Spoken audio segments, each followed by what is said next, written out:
Olá, amantes da música brasileira. Carlinha, mais um Musical Entrevista. Mais um Musical Entrevista, mas o de hoje está especialíssimo, fala sério. E que Musical Entrevista. Gente, estamos aqui com ele, que eu já falei que espizinha a moral desde sempre, desde quando dominava o mercado e tudo, já trouxe trabalhos que falavam muito sobre a nossa moral, sobre a nossa sociedade, sobre as nossas hipocrisias. E hoje ele está aqui, né? Você pode escolher o que vocês quiserem. Cantor romântico, subversivo, cantor moderno, o que vocês escolherem. Mas eu escolho chamá-lo de Odair José. Obrigado. Tudo bem, Juscelino? Olá, Carla. Prazer, gente. Grande Odair, cara, assim... Obrigado pelo convite. Eu que agradeço aceitarem o convite, porque assim, a gente está assim, em êxtase, né? Vamos tentar. Isso, prazer é meu. Mas sempre lembrando a vocês que a gente está aqui na TocaCast, que é um braço da Toca Livros, que é a sua empresa de audiolivros. Então tem dificuldade de ler aquele livro, tá difícil para vocês e tal, não tem tempo. Hoje você pode ouvir os seus livros com a Toca Livros. Toca Livros, trazendo vida a seus livros. Carlinha, bora? Bora, vamos começar por Seres Humanos. Vamos começar pelo mais recente. O mais recente lançamento. Que bom, eu lancei um disco novo chamado Seres Humanos e a Inteligência Artificial. É um projeto que eu estava pensando ele desde 2020, aí veio pandemia, essa coisa toda. Eu, de princípio, pensava em gravar ele com os sobreviventes do Azimuth, que era o Mamão e o Alexandre. Mas aí também veio, a coisa não rolou, e terminou o Mamão também falecendo. Sim, o Mamão. Aí depois eu pensei, vou fazer um disco, só eu e o Júnior Freitas.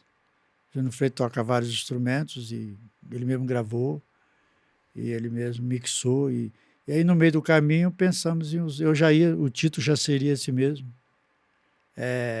Seres Humanos e a Inteligência Artificial, porque a ideia não é trazer a conversa da inteligência artificial no sentido só porque ela faz música, porque ela toca.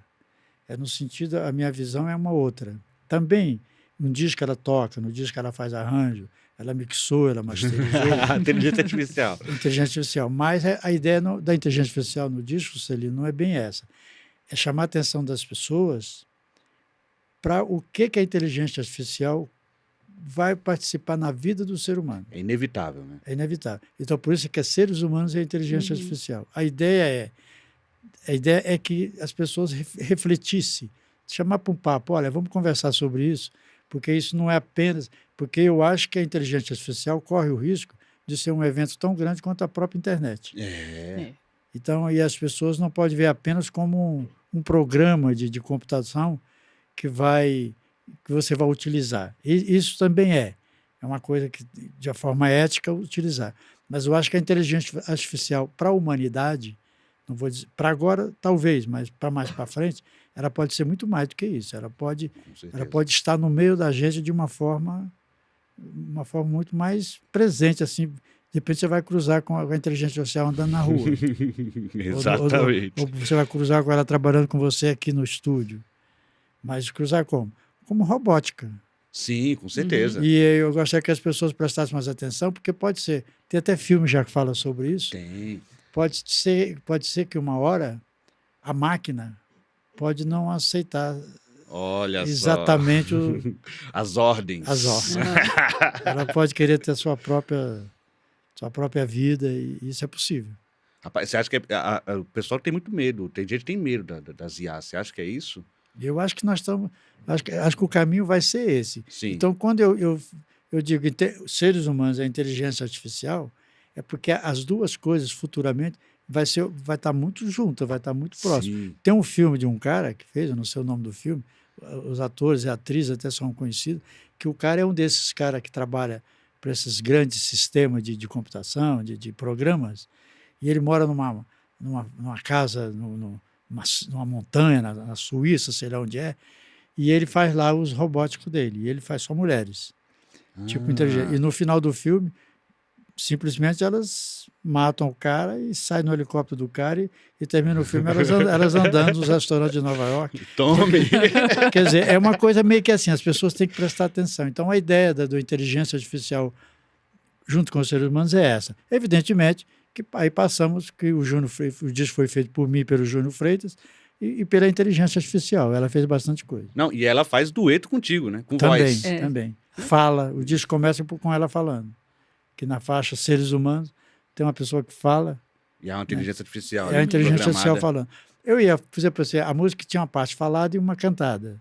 Eu dizia, vou falar? Eu já fiz isso no passado. Eu tenho uma música minha chamada Horóscopo, que eu falo o tempo todo e canto só o refrão. Outros artistas brasileiros, o Roberto Carlos já fez muito isso, todo mundo já fez isso. Eu falei, bom, já que já foi muito feito, falei, vou convidar um amigo meu para falar, vou botar um locutor, também já foi feito. Eu falei, vou botar a inteligência artificial para falar. E ela tá lá falando, tipo um GPS. Isso é o Daí José. Nunca dentro da caixinha. Mas ela, mas assim, além da fala, no final ainda canta contigo. A última faixa. Canta. É assim. E tem o disco, o conceito do disco, do repertório, assim, seres humanos. Aí eu vou fazer análise, tipo a emoção, tipo o desejo, tipo a roupa. Para que serve a roupa? O desejo. Porque o desejo, tem uma música chamada Desejo, é o DNA das pessoas. Sim. Né? É uma análise sobre o ser humano, Juscelino. É para a pessoa, olha o que nós somos, olha o que nós estamos fazendo. Isso está certo, isso está errado. Então, cada música, eu falo da bipolaridade de uma forma positiva.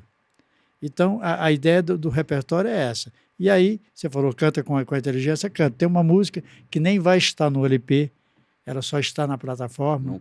Não cabe tudo no LP. Ela teve que ficar de fora porque o LP tem um tamanho, Sim. tem uma medida. Então, tinha que tirar alguma coisa de lá e tirou ela. Então, porque ela não tem a ver também com o projeto dos seres humanos em si. É porque eu tinha uma música que é minha com a Bárbara Eugênia, Sim. e que eu falei, eu tinha que cantar, eu falei, eu tinha que fazer um dueto. Achava que tinha que ter um dueto. Então, botei a inteligência para fazer o dueto. Até o Júnior falou assim, isso está ridículo, né? tá muito ridículo. Eu falei, mas vai ficar assim mesmo. Cara... A gente tinha justamente a pergunta uma música chamada Paixão e outra Desejo dentro dessa perspectiva, e a parte humana, né? É porque, Carla, veja bem, nós, os seres humanos, a ideia do disco vem por aí assim. Eu lancei primeiro o DNA, que é a música DNA. Eu até o DNA, inclusive, tem um lance engraçado, que eu falei com o Zé Cabaleiro, vamos fazer uma música sobre DNA, vamos fazer junto. E ele me mandou uma ideia que ele tinha do DNA. Eu falei, mas que não é isso que eu quero fazer. Mas ele estava brincando sobre o amor, sobre as pessoas. Eu falei, eu quero analisar o ser humano. Aí ele terminou não fazendo a parceria comigo, eu fiz sozinho. Uhum. Eu quero, assim, o ser humano, o que a paixão faz na vida do ser humano? Ela é devastadora, a paixão. Porque a paixão é diferente do amor. Né? A paixão é uma coisa totalmente diferente, não tem nada a ver. O ser humano ele tem que dividir. Sexo é uma coisa, paixão é outra, amor é outra. Eu agora fiz uma música, eu sou um compositor viciado, então eu acabo de fazer disco, estou fazendo música. Acho que enquanto eu estiver vivo, vou fazendo música. Que bom. Que eu digo, o sexo é bom, mas o amor nem tanto. Né? Porque o amor, ele às vezes ele sufoca a pessoa, ele prende, ele é cheio de compromisso. Então, às vezes, o ser humano tem que analisar essas coisas. O que é sexo, o que é amor, o que é paixão. E o desejo é a mesma coisa, o desejo. Eu tenho falado isso nos shows quando vou cantar a música, o desejo. As pessoas têm um desejo, às vezes, seja o homem, seja a mulher, e passa a vida inteira com aquele desejo e não bota ele para fora. Ou porque tem medo de revelar o desejo, acha que o parceiro não vai entender, ou por vários motivos. E eu acho que isso... Então, a leitura do disco é essa. É falar do ser humano, como eu falei, da bipolaridade. Ao bipolar, a pessoa é bipolar. Então, eu resolvi falar que a bipolaridade pode ser um lance positivo, porque o bipolar, ele, pelo menos, ele se solta, ele manda a dele e pronto. Ele não fica sendo falso, né? Então, a ideia do disco é essa. Por isso, é uma análise sobre nós, os seres humanos, e, ao mesmo tempo, a inteligência artificial, que eu acho que vai participar da vida do ser humano. Já está participando, mas eu acho que ela vai participar muito mais. Nossa, eu já tô doido pelo vinil, porque assim, eu fiquei meio... Será que tem uma coisa lançar? Que é engraçado nesse disco, ele é engraçado assim, mas ele é um disco de programas e tal, ele é o disco mais... Eu falei no início que eu ia fazer um disco com Azimuth. Sim, sim, sim. Mas também, quando eu conversei com eles, eu percebi assim, você manda para mim, eu gravo a bateria em casa, o outro grava o baixo aqui. Falei, bom, não é bem isso que eu queria ir para o estúdio gravar de uma forma analógica. E já que é para gravar, também não vai ficar como eu pensei, né? O negócio é entrar no estúdio e tocar. E esse disco, na minha opinião, ele está muito mais analógico do que qualquer outro. Ele lembra muito o Odair José de 70. E pior que é verdade, sabe? Tem uma coisa meio... Mas esse disco eu não quero, porque eu quero o Odair José daquele antigo, pois ele é exatamente tipo aquele antigo. Olha só, os fãs das antigas.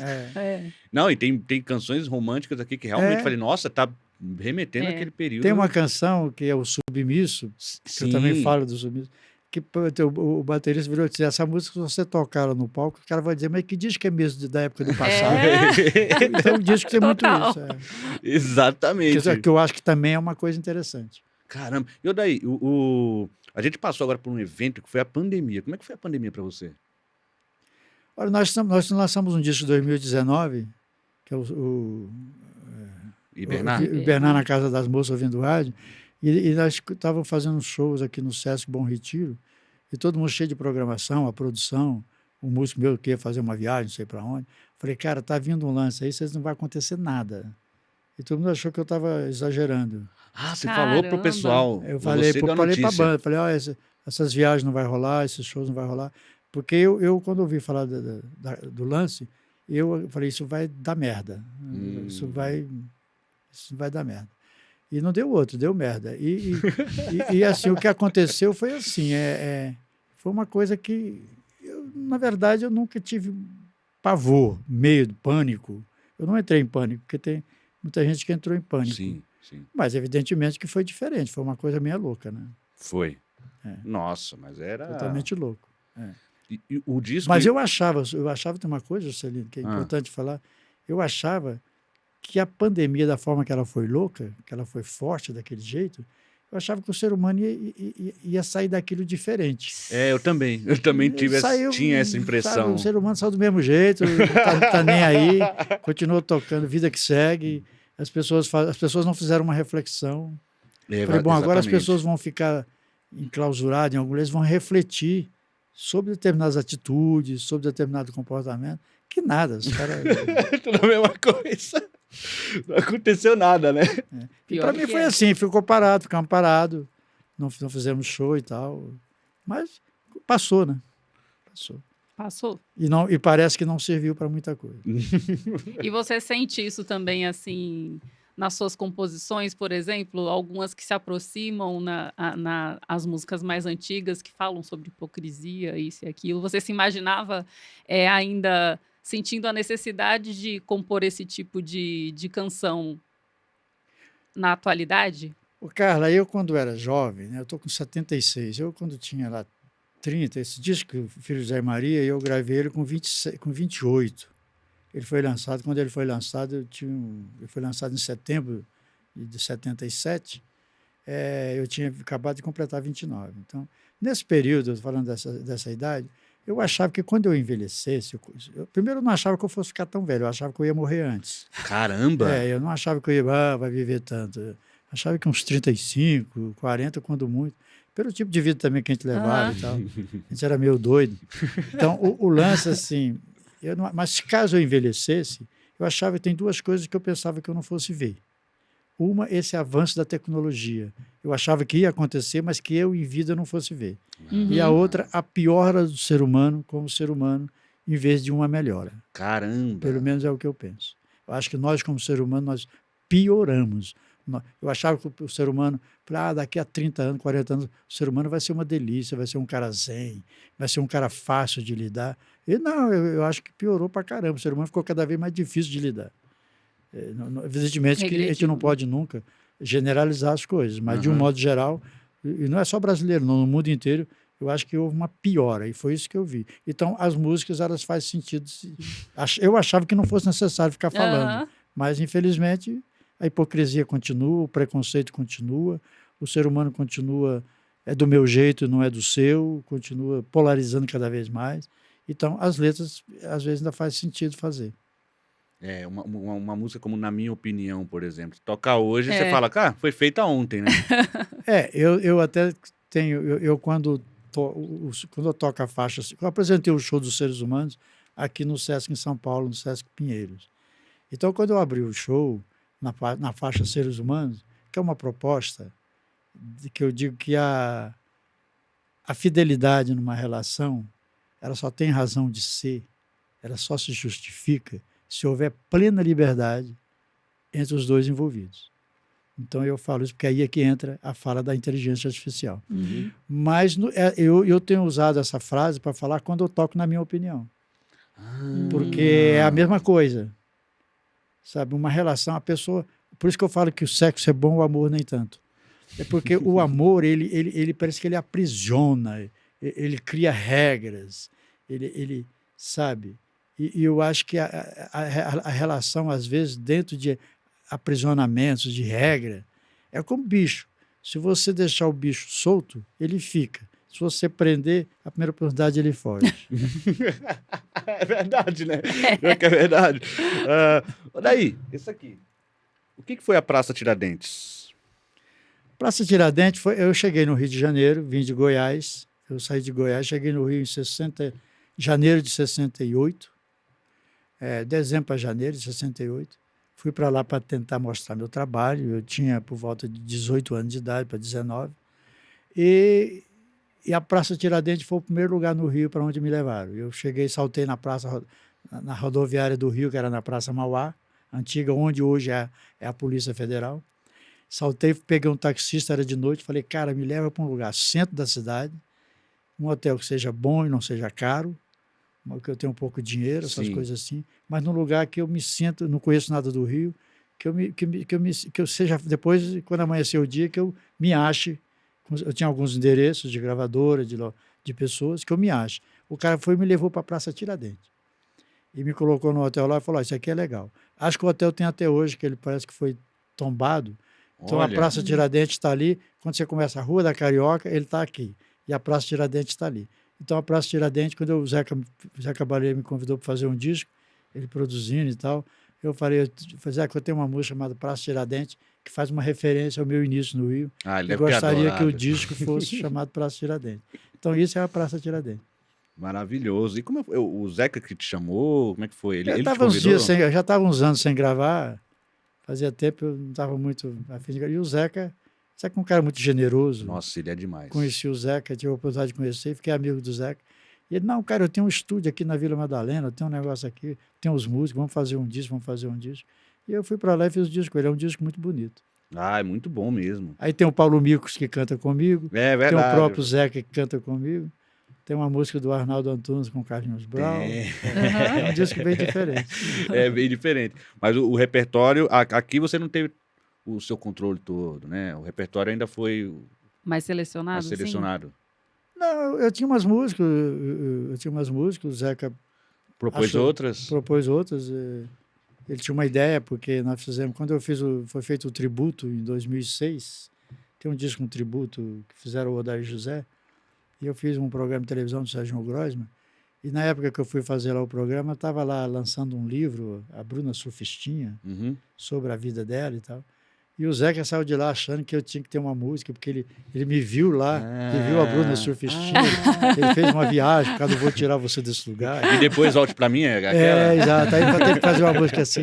E foi feito assim. Ficou boa. Mas ficou é um disco boa. que foi bem assim, tranquilo. Eu tinha umas músicas, gravei as músicas, o Zeca trouxe algumas ideias e foi isso.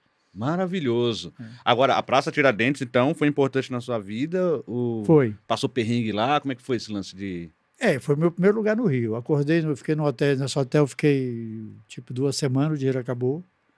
Talvez nem 2 semanas, uns 10 dias. O dinheiro acabou, porque foi assim, Juscelino, eu fui para lá com alguns endereços de gravadora, de diretores de gravadora, e com um caderno e um violão de música. Digo, eu vou chegar, vou encontrar os caras e vou tocar as músicas e está tudo resolvido. E não foi assim. Primeiro, para encontrar os caras já foi uma dificuldade. Demora, não é assim, o cara não vai te atender, né? O cara, naquela época, você tinha que sentar com o cara e tocar de violão. Era assim que funcionava. E como eles Então, mandavam no mercado, né? Então, eu quero esse isso aqui. E não era assim, sabe, manda aí pela internet que eu vou ouvir. Não, você tinha que sentar, o cara tinha que ter disposição, ter disponibilidade para te atender. Isso demorou. E eu terminei o dinheiro acabando, tive que sair do hotel. Hum. Fiquei um pouco na rua, né? A primeira noite eu dormi ali pela Cindelândia. Essa história já contei bastante ela. Dormi na praia e de repente me descobri no aeroporto Santos Dumont, né? Que é ali no Rio, lá no aterro. E dali do Santos Dumont descobri o Calabouço, que era onde os estudantes faziam alimentação. Era o restaurante dos estudantes, o Calabouço, que hoje não tem mais, era onde tem o trevo ali de frente ao aeroporto. E aí descobri casa de estudante, fui morar em casa de estudante, na Rua do Lavradio, também na esquina da Praça Tiradentes. Então, tudo remete à Praça Tiradentes. A Praça Tiradentes, você descendo a Rua da Carioca, onde tinha esse hotel, você dá no lago, ali na rua, no Lago da Carioca, e depois você dá na Cinelândia, onde tinha as gravadoras Philips, Odeon, Continental. Nossa. Você indo para a esquerda, sentido você tem a Visconde de Rio Branco, onde tinha a CBS. Nossa. Então a Praça Tiradentes ficou muito central para mim. Tava tudo ali, né? Tudo, rapidinho eu ia nas gravadoras encher o saco dos caras, tal, fiquei por ali. Mas só fiquei 10 dias, porque aí depois... E voltei para morar na Rua do Lavradio, 43, que depois fez até aquela boate cenário, onde era a casa de estudante. E foi por ali. O meu início no Rio foi na Praça Tiradentes. Então a Praça Tiradentes como dizem os baianos, é emblemática. É emblemática. E como é que foi a gravação do primeiro disco? Como é que então, se Carla, deu? é assim, eu tive até umas oportunidades de gravar disco antes em outros lugares. Mas eu queria sei lá, estar na CBS, que foi a gravadora para onde eu fui, era uma coisa até meio que meio sonho alto, porque a CBS era 90% do mercado do disco no Brasil. Então, gravar ali era uma coisa, sabe, é como você tá no melhor time de futebol do mundo. Então, é melhor você estar... Era como se naquele momento você assinasse um contrato com a TV Globo, que mandava em tudo. Então, mas eu tive a oportunidade de gravar na Copacabana, na Continental, só que eu não topei muita ideia. Falei, vou esperar um momento melhor. Enquanto isso, eu tocava na noite. Nasquelas boates do Rio. E eu tocava na Praça Mauá, a boate que tinha lá, onde os clientes, o centro comercial do Rio, hoje é lá para a Barra, mas naquela época era na Rio Branco, que começa na Praça Mauá e vai até o início do aterro ali, final da Cinelândia. A Rio Branco era o centro comercial do Rio. Então os empresários saíam dos seus escritórios, tipo 6 horas, 5 horas, ia para as boates tomar um drink. Então eu conheci muita gente. Daí, inclusive, é da minha leitura do Vou Tirar Você Desse Lugar, porque eu assisti muito esse lance. E lá eu conheci um cara, antes eu não falava o nome dele, mas eu nunca mais vi, eu falo, chamado Alcides, que era um empresário, e ele ia com 2 pessoas de segurança, então ele era uma estatura pequena como a minha, os caras grandão. Ele chegava e ficava por ali, tomava uns drinks e tal. Isso acontecia tipo happy hour, 6, 7 horas. E muitos desses caras conheciam as moças ali e tal, ficava com as moças. E esse cara, quando ele saiu, ficava tocando violão, ele tinha um interesse, mandava o cara me dar um dinheiro, o dinheiro que ele mandava o cara dar era mais que a boate pagava no mês inteiro. Nossa! Então, quer dizer, ele não ia todo dia. Quando o cara aparecia, eu falei, ixi, o cara é do dinheiro. Né? Tô salvo. Vou ganhar 2 meses. Esse cara um dia chegou para mim e disse assim, ó, para chegar no disco. Ele um dia chegou para mim e disse assim, olha, você conhece uma música do Roberto Carlos chamada, faz assim, eu pensei em Li vai lá. Eu falei, conheço. Ele falou, então, quando eu chegar, porque eu tocava na entrada, você esteja tocando o que você estiver tocando, você para. E isso ele mandou me chamar na mesa para falar isso. Você para e começa ela. Entendeu? Eu falei, sim, eu começo. Que é para a moça saber que eu cheguei. Saber que chegou. E que se ela estiver ocupada, era que desocupa. Caramba! Foi combinado. Aí ele chegava e eu pensei em lhe falar. A moça, funcionava a coisa, uma moça muito bonita, que depois ele parou de ir lá e a moça também sumiu de lá. Esse cara chegou para mim e falou, você não grava um disco por quê? Eu falei, não, estou tentando, tem umas conversas aí, uma hora vai rolar. Ele falou, então, aí contou a história de um artista, um cantor que estava fazendo muito sucesso com um amigo dele. Aí ele bancou o disco do cara, o cara estourou, que era o Paulo Sérgio. Um tal de Paulo Sérgio. Eu falei, não, eu conheço a história, que foi o Aderbal Guimarães, um cara que tinha uma loja de bolsas. Eu falei, eu sei. Eu falei, então você procura, eu pago o disco, eu pago para você fazer o disco. Aí eu falei para o Rossini Pinto, que tinha uma editora, sim, que também era produtor de disco. Falei, Rossini, eu já vinha no pé do Rossini há tempo. O Rossini era o meu foco. Falei, tem que ser através dele. Ele era o Rossini era o cara.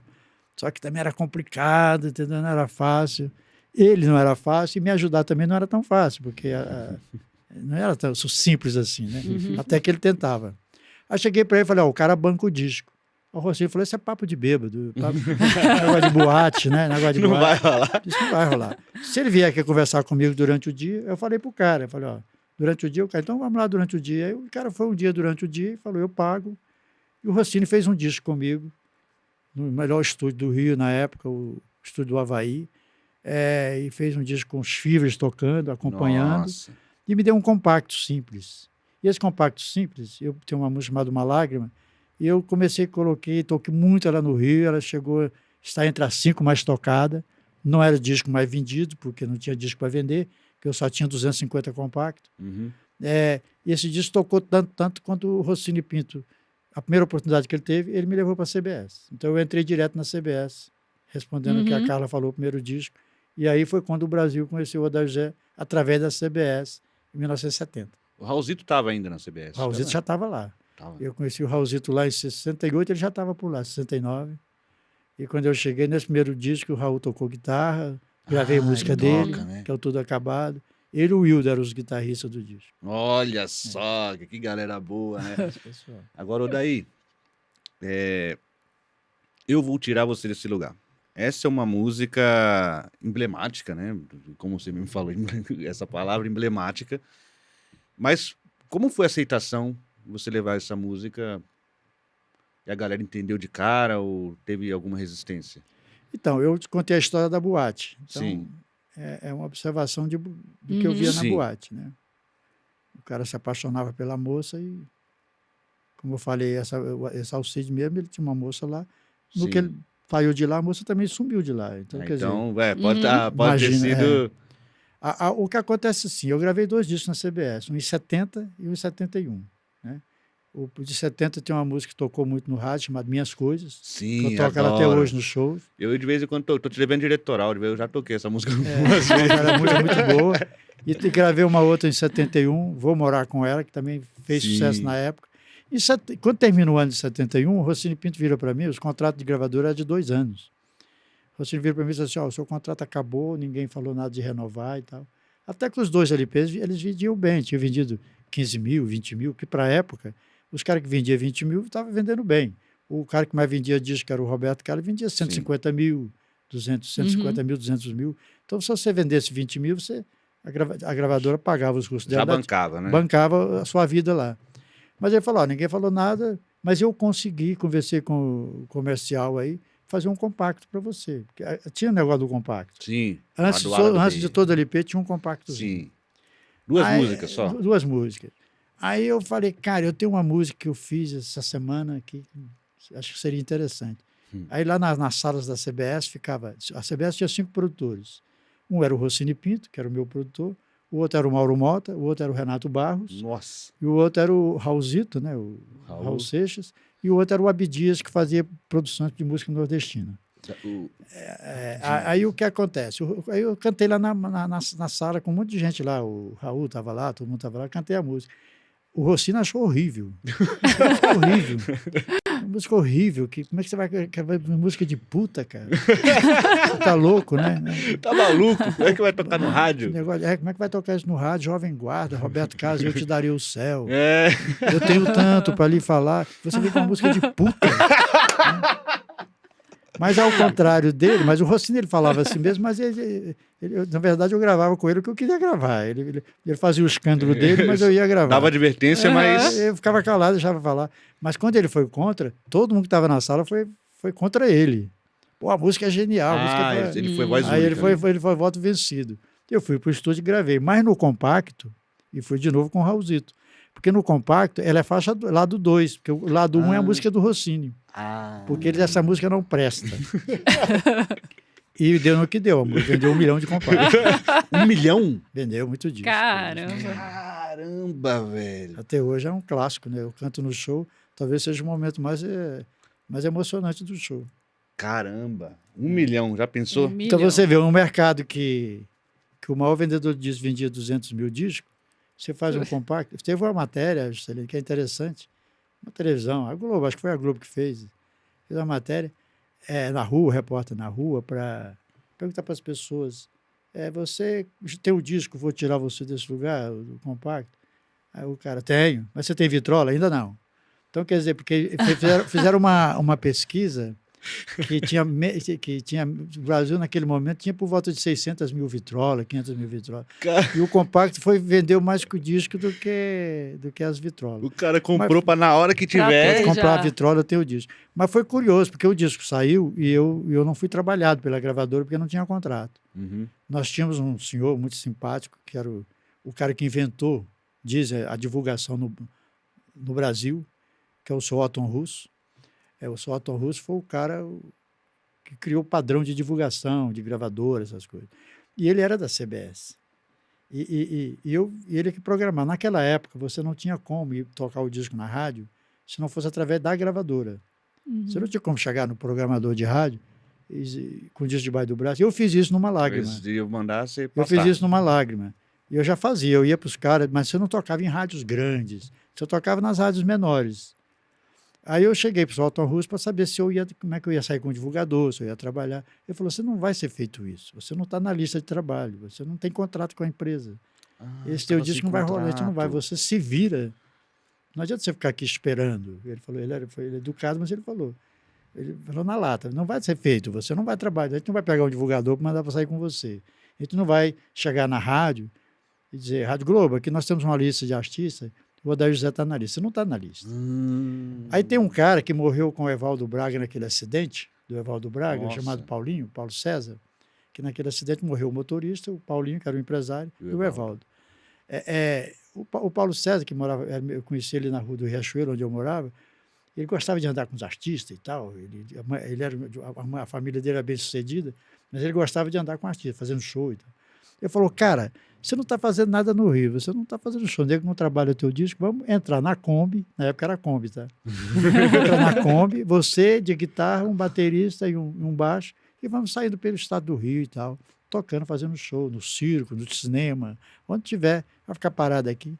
E assim foi feito. Saímos pelo estado do Rio, foi louco, porque do estado do Rio fomos para o Espírito Santo, e de repente a gente estava na Bahia, mas acontece que um mês depois, uns 20 dias depois que a gente estava, toda vez que você ligava o rádio, de um jeito ou de outro, você ouvia, eu vou tirar você desse lugar.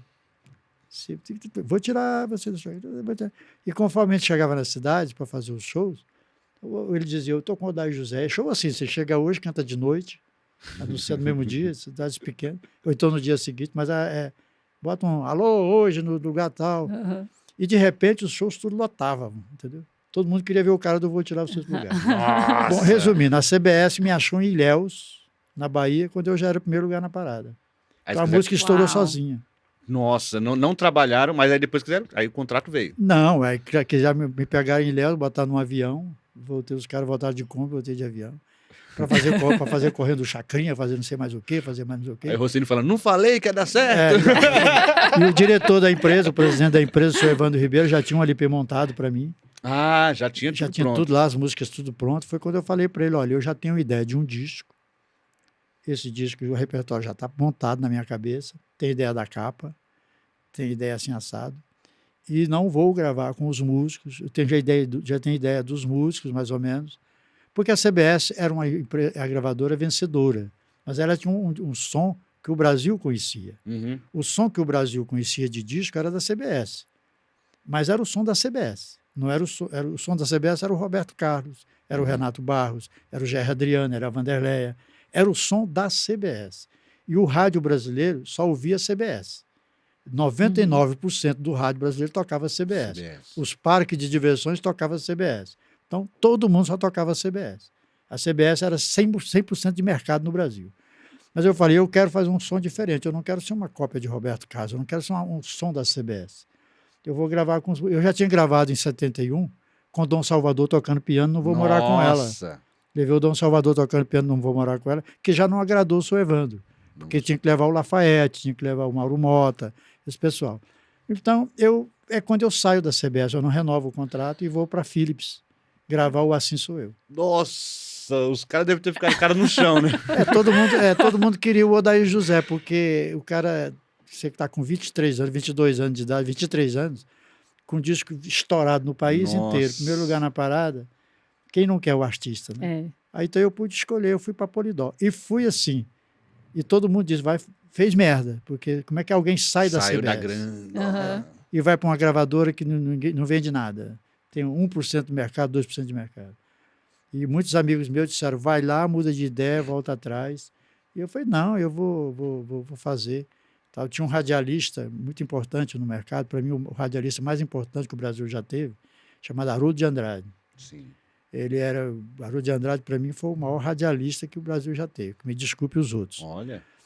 O Haroldo chegou para mim e disse assim, fez besteira, vai lá, rescinde o contrato da Philips e volta para a CBS, porque senão você vai se dar mal. Eu falei, não, já está gravado o disco, eu estou gravando, não vou fazer. Tipo assim, então entrou pelo cano, né? E quando eu gravo a música, esta noite você vai ter que ser minha, que é a faixa 1 do disco, o Aderbal Guimarães, que é o cara do Paulo Sérgio, que andava com a gente, falou, tem uma ideia, vamos levar uma fita, aquelas fitas de gravador, para o Haroldo lançar. Se o Haroldo lançar e ele gostar, problema resolvido. Aí assim foi feito, o Haroldo me recebeu para lançar, esta noite você vai ter que ser minha. Cara, quando e todo mundo tenso, porque se o Haroldo diz, não gosto, eu vou ter que voltar para a CBS. Vai tudo pelo ralo. Aí, o que acontece é que quando toca, tem uma base muito bem feita, parecendo, sabe, uma música americana, não tinha nada a ver com CBS, era um outro som. É bom falar isso, Juscelino, porque a partir daquele momento, o som do Brasil não era mais o som da CBS, era o som da Polydor. Olha só. Aquele 100% som da CBS que o Brasil ouvia, a partir daquele momento passou a dividir ou perdeu o som para Polydor. Quando entrou no refrão, esta noite você vai ter que ser meu Haroldo, me olhou e falou, boa. Gol. E a partir dali foi um sucesso atrás do outro. E esse sucesso. Até chegar no Filho de José e Maria. Que é justamente onde a gente vai chegar agora. Mas tem um capítulo antes, não tem? Emblemático. Tem um capítulo de uma pílula, que deu um problema. Ah, é verdade. Então, aí assim, esse disco do Assim Sou Eu, você vê, ele sai no segundo semestre de 72. Ele emenda com o sucesso do Vou Tirar Você Desse Lugar, que é do início do ano. O sucesso do Vou Tirar Você Desse Lugar sai no primeiro trimestre de 72. E o LP Assim Sou Eu sai em setembro de 72. Então, eu mesmo me substituo na parada. Vou Tirar Você do Lugar. Quem me tira da parada sou eu mesmo. Então, emenda. Aí, então, o disco Assim Sou Eu, ele é um disco muito vitorioso, é um disco muito bom. Sim. Vendeu muito, o Brasil estourou várias músicas do disco. Tem Esta Noite Vai Ter Que Ser Minha, Cris, Quem É Você, Nossa. Mande Nem Que Seja um Telegrama, tem um monte de música boa. E aí, em seguida a esse disco, eu apareço lá na sala do Jairo Pires, que era o meu diretor artístico, com uma música. Eu apareci por lá para fazer uma visita a ele, e ele, tem feito música, viajando muito pelo Brasil. Eu falei, fiz um negócio essa semana aí. Aí cantei para ele a Pílula. Ele falou, cara, que louco, vamos gravar isso agora. Aí marcou-se, tipo assim, foi com o Azimuth, né, gravar só com o Azimuth. Fui para o estúdio lá da Rio Branco e gravei a Pílula. E eles lançaram aquilo imediatamente. Na época eu tinha um contrato com a TV Globo, tinha 4 obrigações mensais de aparecer na TV Globo. E não deu outra, cara. Lançaram o disco. O André Midani era um cara que tinha umas ideias muito avançadas, muito louco. Lançou o compacto numa fralda. Os caras da rádio recebiam. Achei aquilo, falei, mas pô, que loucura é essa? Numa fralda. Vocês vão botar o disco numa fralda? Então o Brasil inteiro radialista recebia uma fralda, abria, embrulhada, já tinha um disco para tomar. E depois a música eu cantei ela na Globo como lançamento numa semana, e na outra semana já cantei em primeiro lugar, e acho que na 4ª semana já proibiram a música, o governo proibiu, né? Pois é, e isso é uma coisa louca, né? Porque o Daí, o cantor romântico, e você foi muito censurado, muita coisa da ditadura? Sim, eu tive bastante música proibida. Mas já antes da Pílula já tinha. No disco do Vou Tirar Você Desse Lugar, aconteceu assim, a música é editada no editor Oterp, e o dono da editora Oterp é Sou Vicente Maggione. E ele recebeu uma carta e mandou, um cara que trabalhava comigo, Davi Lima, mandou me entregar a carta. A carta era para mim comparecer num departamento da Polícia do Rio de Janeiro, ali no Centro Velho, perto da Praça Cruz Vermelha, que tinha que ir lá. E eu fiquei enrolando aquilo até que alguém leu a carta. Não, cara, isso é sério, tem que ir lá. E eu fui. Eu estava meio corrido, vida meio corrida, viajando muito. Falei, pô, não tenho tempo para ir lá. Aí, mas o cara, não, tem que ir, isso é uma intimação praticamente. E eu fui. E cheguei lá, um lugar meio sombrio, as pessoas tudo, tipo assim, né? Ou é fardado, ou é o cara... É uma coisa muito careta, né? A censura é uma coisa muito careta. Era o departamento da censura, me dizendo, por causa do vou tirar você desse lugar. O cara disse para mim o seguinte, que aquela frase não era de bom tom para aquele momento. Eu vou tirar você desse lugar. Demorei para entender, mas ele estava se referindo ao governo. Ah, ele fez outra interpretação. Eu falei, pô, eu pensei comigo, esse cara é muito louco, porque não tem nada a ver. Aí, tentando explicar para ele, eu não sabia como é que lidava com aquilo. O cara fardado, o outro sem farda, mas todo mundo, tipo, emburrado, né? Aí, quando eu entendi o que ele estava falando, eu falei, não, mas o senhor está muito enganado, não se trata disso. Ele ficou me olhando, falei, se trata assim. Aí contei a história. Falei, não, é um cara que vai numa boate, conhece uma moça que trabalha lá. Só quer dizer uma prostituta? Eu falei, isso. Então, conhece uma prostituta e tal. Se resolve se apaixonar por ela. O cara, Juscelino, ele foi ficando vermelho, todos eles. Ele foi pior a emenda do que o soneto. Ele falou assim para mim, então, o senhor está querendo dizer que é isso? Eu falei, isso é muito pior. Olhou para a cara de uma mulher, uma senhora, você viu o absurdo que esse rapaz está falando? Ela falou, pois é, como é que o senhor propõe? E essa música toca no rádio, essa música não foi censurada, não passou por a censura. Eu já estava já estava estourado. Estava preparando outro disco. Ele falou, não, agora não, essa aí já foi. Ele falou, mas o senhor está querendo dizer que o cara casa com uma prostituta e a família. Bom, o cara ficou escandalizado. Sim. E a partir dali que eu vi essa coisa da hipocrisia, da falsa moral, vi ali. Ele falou, a partir de agora, qualquer disco que for fazer, for gravar, as músicas têm que vir aqui para a censura. Tem que passar. E esse comunicado eles faziam para as gravadoras.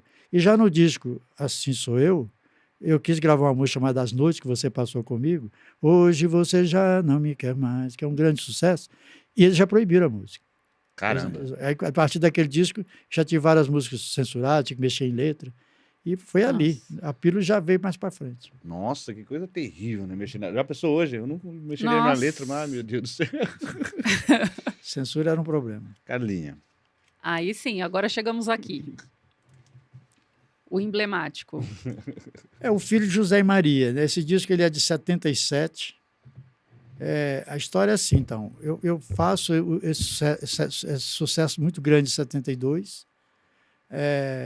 Emendando Vou Tirar Você do Lugar com o disco Assim Sou Eu. Vem o disco da Pílula, mesmo proibido, ele continuava no disco, ela fez muito sucesso. No que a música foi proibida, do outro lado tinha uma música Que Saudade de Você, Que Saudade de Você, que é um grande sucesso. E foi emendando um sucesso no outro. Aí veio o disco de 73, que foi o disco mais vendido do ano. Olha Estouraram as 12 faixas do disco, tocavam no rádio.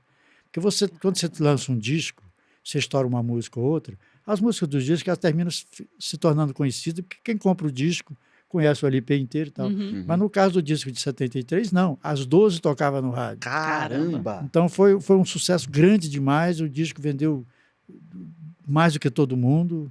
O Odair Zé, todo mundo falava em Odair Zé, a capa de revista, tocava no rádio e tal. Foi um ano muito grande. O ano de 74 já foi um ano muito grande também, porque depois desse sucesso de 73, eu emendo com o compacto A Noite Mais Linda do Mundo, que tem a famosa frase, a felicidade não existe, o que existe na vida são momentos felizes. Do outro lado tem uma música chamada Amantes, que tocou muito na época. A ULP sai com uma música chamada Lembranças, uma música bonita. Tem Noite de Desejo, que é a música que a censura proibiu, que era para chamar A Primeira Noite de um Homem, que virou Noite de Desejo. Era para chamar A Primeira Noite de um Homem. E nesse disco também tem uma música chamada Alegria. Enfim, foi um grande sucesso. Aí vem o disco de 75, que tem, na minha opinião, tem o Deus Chega na Tristeza, tem o Viagem, tem uma série de coisas. Então foi um sucesso atrás do outro. Em 76, quando eu lanço o disco Histórias e Pensamentos, que também fez sucesso, vendeu o que a gravadora esperava, não tanto quanto o de 73, igual o de 73, ninguém não deu. Eu nunca mais vendi nada igual aquilo ali. Porque vendeu mais de 1 milhão de cópias, foi muita coisa. É um disco único. Agora, mas o disco 76, que tem a música Eu Chorei, que eu falo da história de um cara que assiste o nascimento do filho e tal, preocupado com o que vai acontecer no mundo. E vale lembrar que na música Viagem, do disco 74, eu já falava da maconha. Então. Aí veio o negócio do na minha opinião, sobre esse negócio de casamento, assinar papel para quê? Sim. Isso não prende ninguém. O que prende é a relação, é outra coisa, não é papel, né? Aí, em 76, quando eu faço o disco, que é um disco que também é muito bonito, e vendeu.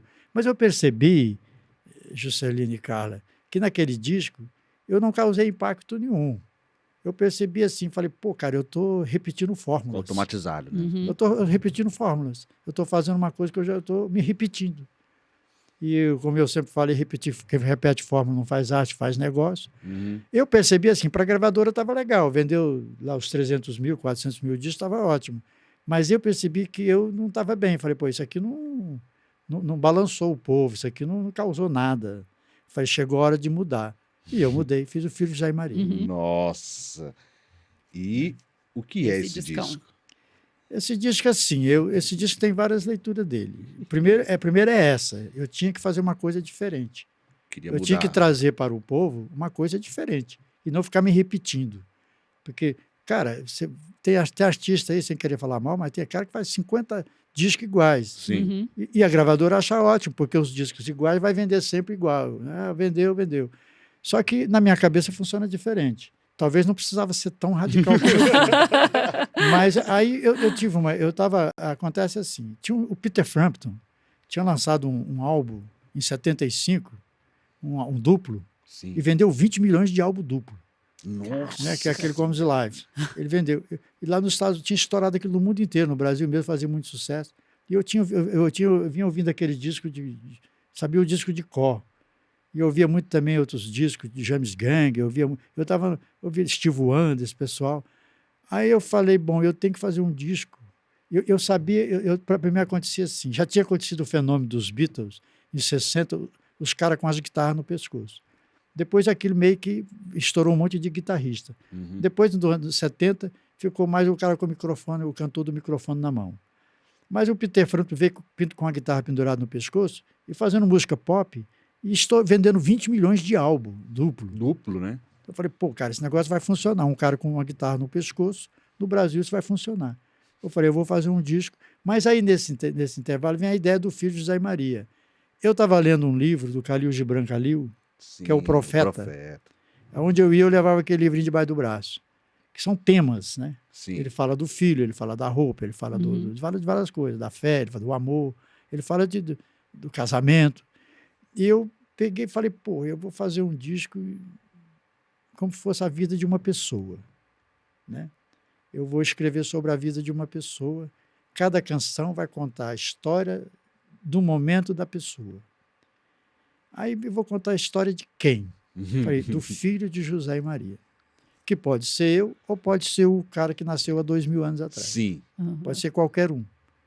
Mas eu vou. Aí me lembrei assim, que a igreja, a igreja católica, no caso, que hoje, na época, não tinha tanta igreja evangélica, estou falando de 77. Era mais católico. Era mais católico mesmo. A história do casamento era uma coisa séria. Se você não fosse casado dentro da igreja, você não podia batizar o filho do amigo, você não era bem-vindo, não era bem visto pela sociedade. Então, o casamento era uma coisa...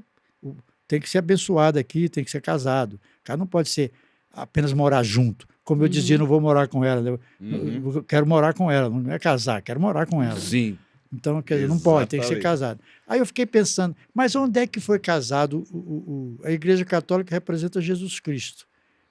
Jesus que foi fundada por conta de Jesus Cristo. Falei, mas em que cartório, em que igreja foi casado José e Maria? Aí eu falei, eu nunca li a respeito disso. Então eu resolvi começar o disco casando os dois. Porque já que a mulher estava grávida, o certo era casar os dois para não ficar uma mãe solteira. E a história começou ali e aí virou o que virou. Caramba! E é uma faixa que tem vários movimentos, né? Tem o padre, tem a... Pois é. Mas quer casar por quê? Qual é o momento? Exatamente. Porque está grávida, porque está assim. Mas por que vai? Por que tá? Porque é a vontade de Deus. Ela engravidou porque Deus quis. Tal. Aí eu vou... E depois eu vou fazendo paralelos, Juscelino. O disco, na verdade, as músicas são paralelos. Na verdade, ele não era só 10 faixas, tá? Eram várias faixas. Era para ser um álbum duplo também. Eu queria um duplo igual o Peter Frampton. Você quer fazer igual ele. Só que a gravadora não quis fazer. Porque eles queriam ficar muito caro, que o disco não ia vender, que ele não vendia, porque ia ser o dobro do preço. Sabe, não era o tipo de disco que eles vendiam, né? Mudou muita coisa. Eu saio da Philips, da Polydor, e vou para RCA Victor, para BMG. Sim. Por que eu saio? Porque lá eles sugeriram para mim, você faz o seu álbum, como você quer, de brincadeira, e faz um disco sério pra gente. Entendi. Aí eu falei, não, o disco sério é esse. Então é isso. Esse disco ele não foi aceito pelas pessoas. Sim, foi. Antes do disco ser feito, já falavam mal do disco. As pessoas não conheciam o disco e diziam, não presta, não fala. Porque dizia que é louco, o cara ficou doido, tá drogado demais, tá doidão. Enfim, e o disco ele era muito bem feito, tanto é que 47 anos depois, você bota o disco para tocar, você vê uma qualidade que você não vê nos discos feitos hoje. Na verdade, e eu fiquei de mal com esse disco um bom tempo. É porque ele atrapalhou... Ele me criou problema, porque depois desse disco, não contratava-se show de Odair José, porque ele vinha para cá tocar o Filho José e Maria, e eu ia mesmo. Caramba! Entendeu? Se contratasse, eu ia para lá tocar. Eu ia tocar o disco do Filho José e Maria. Então as pessoas não contratavam, eu não fazia show. E o disco, assim, ele é muito bom.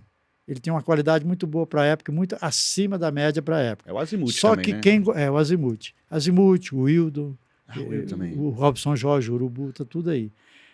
Só tinha músicos excelentes no estúdio. É assim, quem queria ouvir esse som, não queria ouvir com o Odair José. E quem gostava do Odair José não queria ouvir esse som. Nossa, Caramba, causou... Então, aí o problema foi aí. Quem poderia gostar do som, não queria o Odair José. Quem queria o Odair José, não queria esse som. Caramba! Então você vê a dificuldade que me criou. Mas hoje, o disco conceitual hoje é o que você mais faz, né? Eu gosto da ideia dos discos conceituais, porque você faz um projeto. E mesmo aqueles discos lá de 73, de 72, eles eram conceituais, eles eram pensados como um todo. Eles não eram pensados uma música, vou gravar uma música, como se faz muito hoje, que é o sistema hoje. Você grava uma música e lança na internet, single. E vida que segue. Eu prefiro os conceitos, né? Você faz uma coisa conceitual. E esse disco, ele é assim. E hoje, te falei em off, saiu um livro do Leonardo Vinhas, essa semana ele está saindo, chamado O Evangelho segundo Odair, coisa do Leonardo Vinhas, da editora Barbante, que fala só sobre esse disco. Sobre o que aconteceu, pessoas dando depoimento, pessoas que participaram do disco ainda que estão vivas, como o Hildo, o Alexandre, pessoas e outros críticos que acompanharam o movimento do disco na época e que analisam ele hoje. Tem uma garota, eu fiz um show há muitos anos atrás no Sesc Itaquera, ao ar livre, e depois fui falar com as pessoas, era um show durante o dia, e teve uma garota que veio falar comigo, eu falei, eu sou do Rio, eu soube que tinha um show aqui, falei, vou lá ver.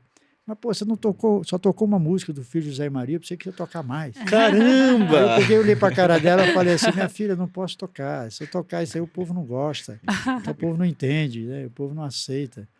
Ela falou, é verdade. Esse disco seu só vai ser entendido daqui a 50 anos. Olha só! E ainda não fez 50 anos. Né? Mas olha, hoje em dia é doadíssimo isso aqui. Sim, eu tenho uma música aí, Nunca Mais, que ela hoje, eu falei que a música Eu Vou Tirar Você Desse Lugar, ela causa muita emoção no show. O Nunca Mais é a mesma coisa. Exatamente. Nunca Mais hoje é um sucesso como se fosse a pílula.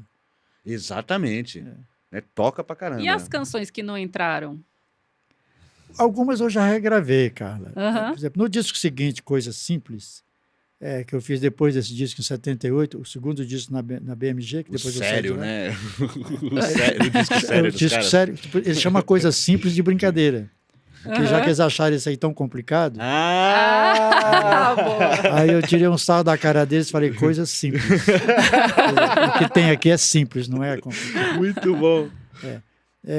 Já tem algumas coisas que eu regravei, mexi na letra e tal, para ficar simples. Sim. Depois, agora, recente, quando eu gravei o disco dia 16, eu gravei Fera, que era desse disco. E assim, algumas eu gravei, outras não valia a pena ser gravado, só fazia parte no contexto do álbum mesmo. Sim. E outras não se perdeu mesmo, mas eram 18 faixas. Olha só, 18 faixas.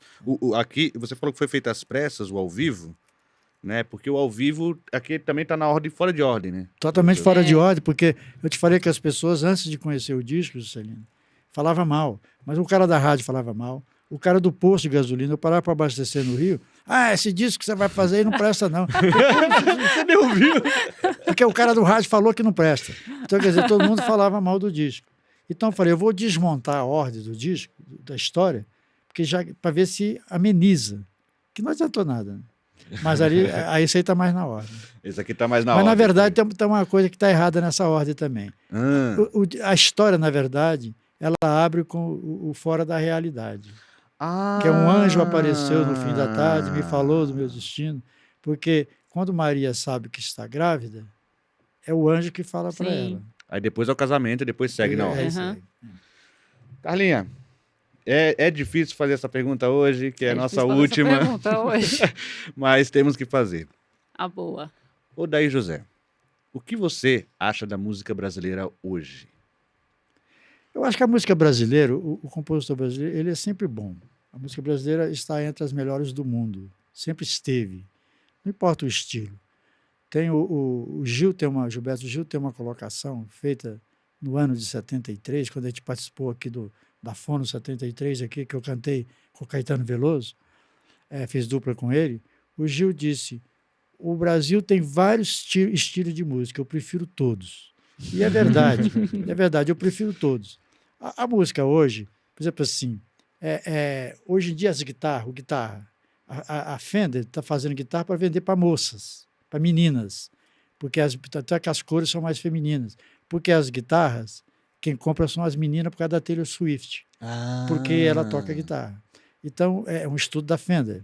Então, quer dizer, hoje em dia, o jovem, você tem que entender assim, ele mexe com o computador, ele tá no eletrônico. Então, é natural que ele gosta mais de uma música eletrônica. Então, a música é diferente.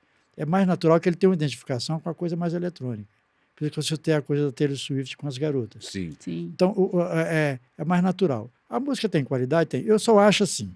Eu acho que o público, da mesma maneira que eu falei que eu estava repetindo fórmula em 76, por isso eu fiz o Filho de Zé e Maria, eu acho que o compositor, o cantor, o artista, ele tem a obrigação, sabe, de fazer a sua obra ser relevante. Eu acho que a música ela é feita para esvaziar a cabeça, mas ela também tem que ser feita para encher a cabeça.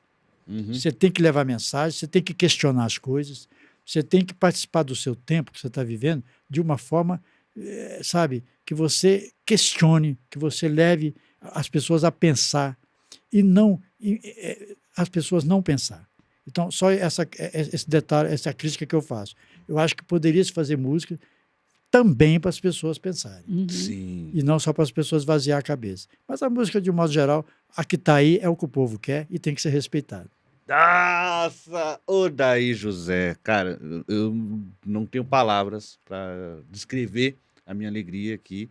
Né? A assessoria recebeu aqui, o Juscelino tá pulando, falaram pro pessoal, o Juscelino tá aqui pulando e tal, que eu sei. Eu que agradeço o convite. A Adriana e o Rafael, que estão aqui comigo, falaram, não, vai que o podcast é legal, o pessoal faz um negócio ótimo, um espaço ótimo. Prazer conhecer você, a Carla, o Cleito, aí, o Rafa, todo mundo que está na produção aí. E eu espero que o pessoal que assistiu a gente aí tenha gostado das minhas conversas. Espero que vocês tenham sido proveitoso o papo. Maravilhoso. Muito falei para vocês nisso, eu falo muito, se deixar, eu não deixo os outros falar. É porque é muita coisa, você vai emendando uma coisa na outra. Exatamente. Então, muito obrigado pelo espaço, pela oportunidade. Obrigada a você, a gente que agradece. Entrevista histórica no Musicalha hoje, hein? Dá licença. A sua história é incrível, maravilhosa. Dedico ao meu pai essa entrevista também. Juscelino também. Juscelino também. Que era fãzaço, que me falava que, olha, só meteu medo no Roberto Carlos, Paulo Sérgio e Odair José. Porque, como eu te falei, a gente estourou disco, estourou música muito uma atrás da outra. Aí as pessoas ficam preocupadas. Temos Temos, José. Temos. É isso aí, galera. Não se esqueça de se inscrever no canal aqui também. Considere ser membro aqui, que ajuda também a gente aqui no projeto, para a gente trazer artistas maravilhosos, assim como o nosso querido Odair José. Tá bom, pessoal? Obrigado a todos vocês e até a próxima.